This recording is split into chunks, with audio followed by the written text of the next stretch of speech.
సంక్రాంతికి అందరూ కూడా రాజాసాబ్ అనే సినిమా గురించి మాట్లాడుకుంటున్నారు. బట్ తమిళనాడులో మాత్రం జననాయకన్ సినిమా గురించి మాట్లాడుకుంటున్నారు. ఎందుకు అంటే అక్కడ వేరే సినిమాలు రిలీజ్ అవ్వట్లేదా అని అందరికీ అనిపిస్తుంది. అవుతాయి, అయినప్పటికీ విజయ్ నా రాకరి సినిమా ఇది అని చెప్పుకున్నాడు కాబట్టి, పైగా తమిళనాట విజయ్కి అభిమానులు కూడా ఎక్కువే కాబట్టి థియేటర్స్ కూడా అధికంగా కేటాయించి ఈ సినిమాని అయితే పెద్ద ఎత్తున రిలీజ్ చేయాలి అనుకున్నారు. దీనికోసం థియేటర్స్ని ఖాళీగా ఉంచి ఎంగేజ్ చేసి వేరే ఏ సినిమా కేటాయించకుండా అందరూ జాగ్రత్త పడ్డారు. కోర్స్ అలాగే జరిగింది కూడా. ప్రభాస్ సినిమాకి తక్కువ థియేటర్లే దొరికాయి. ఈవెన్ బుక్ మై షోలో ఓపెన్ అయిపోయాయి. ఆల్మోస్ట్ అందరూ కూడా కొనేశారు. 4.5 లక్షల వరకు టికెట్లు సేల్ అయ్యాయి అనేది ఒక వార్త. ఆల్మోస్ట్ ఇంతవరకు బాగానే ఉంది. జననాయకన్ ఒక అరుదైన రికార్డుని నమోదు చేసింది. ఎందుకు అంటే వివాదాలు విజయ్ సినిమాకు కొత్త ఏం కాదు. ఎన్నో సినిమాలకు కూడా ఏదో ఒక అడ్డంకి లాస్ట్ మినిట్లో జరుగుతానే వచ్చింది. అట్లాగే ఇప్పుడు ఇది కూడా. ఇది అసలు సెన్సార్ అడ్డంకులు. దీనికి ముఖ్యంగా చెప్పాలి అంటే సెన్సార్ ఎందుకు అవ్వట్లేదంటే, ఒక సభ్యుడు ఏదో అభ్యంతరం తెలిపాడు, సినిమా కోర్టుకు వెళ్ళింది, కోర్టు స్టే విధించింది. ఆ స్టేతో నిన్న రిలీజ్ అంటే ఈరోజు నిన్న నైట్ నుంచి ప్రీమియర్స్ వేసుకొని ఇవాళ రిలీజ్ అవ్వాల్సిన సినిమా కాస్త వాయిదా పడింది.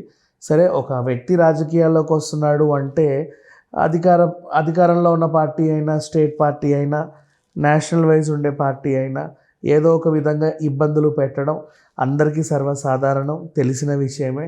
అయినప్పటికీ వాళ్ళు ఎందుకు అలా చేస్తారో తెలియదు, కానీ ఆ ఇబ్బంది వల్ల వీళ్ళకి మైలేజ్ పెరుగుద్ది తప్ప ఏమాత్రం తగ్గదు.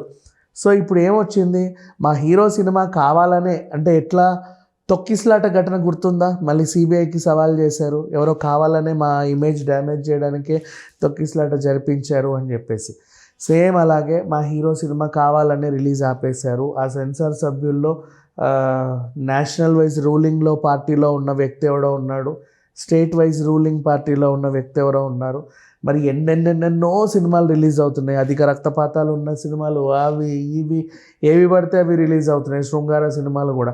ఇందులో అంత అభ్యంతరం తెలపడానికి ఏముంది అనేది. సరే, ఒకటి. నెక్స్ట్ ఇంకో విషయం ఏంటంటే, ఏదైనా కొత్త విషయం ఏమన్నా చెప్తున్నారంటే కాదు, ఆల్రెడీ భగవత్ కేసరి సినిమా ట్రైలర్ని మక్కి దింపేశారు.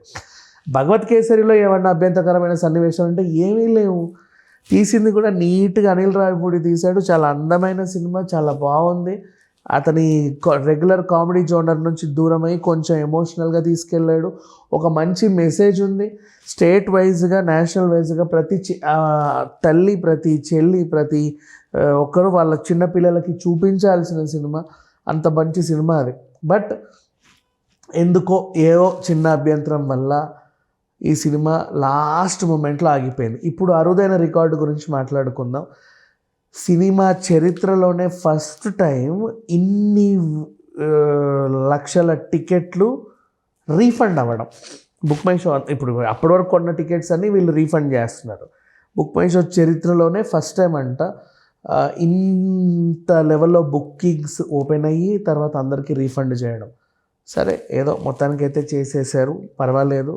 బట్ ఒక మంచి డేట్కి అయితే వస్తుంది. ఎలా అయితే అఖండ 2 రిలీజ్ వాయిదా పడి హిట్ అయిందో, ఈ సినిమా కూడా పుష్ప వాయిదా పడి హిట్ అయిందో, ఈ సినిమా కూడా వాయిదా పడి ఖచ్చితంగా హిట్ అవుతుంది అనే అనుమానాలు అయితే వ్యక్తమవుతున్నాయి. బట్ ఏదో చూడాలి. ఎంత కాదని ఈ సినిమాని అందరూ చూస్తారు. వై? బికాజ్ నేను ఇంకా కనబడను, ఇది నా ఆఖరి సినిమాని విజయ్ ప్రకటించుకున్న తర్వాత ఆఖరి వీడుకోలు చెప్పాల్సిన బాధ్యత ప్రతి అభిమానికి ఉంది కాబట్టి 100% దీన్ని ఆదరిస్తారు. సో వేచి చూద్దాం. మరి ఇంకొక మంచి రిలీజ్ డేట్కి లాక్ అయ్యి ఇది కనుక ఒకవేళ Jan 26కి వస్తుందా, లేదా మళ్ళీ సమ్మర్కి రేస్కి వెళ్ళిపోతుందా, లేదా ఎలక్షన్స్కి ముందు ఇతనికి ఉపయోగపడేలాగా రిలీజ్ అవుద్దా అనేది చూద్దాం. Thank you so much.